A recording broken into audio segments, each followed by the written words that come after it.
Bonjour à tous. Permettez-moi de vous présenter un article que nous avons coécrit avec François Pichot qui s'intitule « Au-delà des success stories, quel processus de libération ?»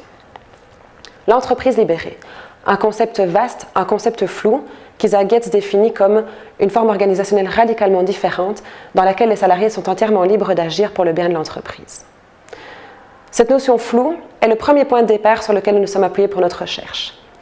Les deux autres sont d'une part une gestion du changement que nous considérons en partie comme opaque, notamment nous avons très peu d'informations sur les écueils rencontrés par les acteurs, et d'autre part, est-ce qu'il n'y aurait pas un paradoxe inhérent dans cette entreprise libérée et dans la libération, à savoir une opposition entre la disciplinarisation mise en place par un leader libérateur et d'autre part un idéal de libération.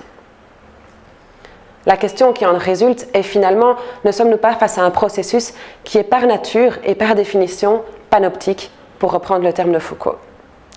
Pour répondre à ces interrogations, nous avons mené une étude de cas au sein d'une entreprise particulière. Il s'agit d'une organisation belge, où la médiatisation du concept est moins forte qu'en France.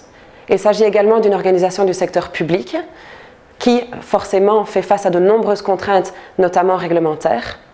Et enfin, il s'agit d'une organisation dans laquelle les syndicats sont extrêmement prégnants et possèdent une réelle influence. Pour réaliser cette étude de cas, nous avons mis en place une méthodologie qualitative qui repose sur des entretiens semi-directifs. Nous voulions en réalité donner la parole à d'autres acteurs que la direction, bien que forcément nous ayons pris en compte le point de vue du directeur en l'occurrence. Nous nous sommes intéressés à la conduite du processus de changement, les acteurs impliqués, les projets menés, les écueils rencontrés, les obstacles surmontés.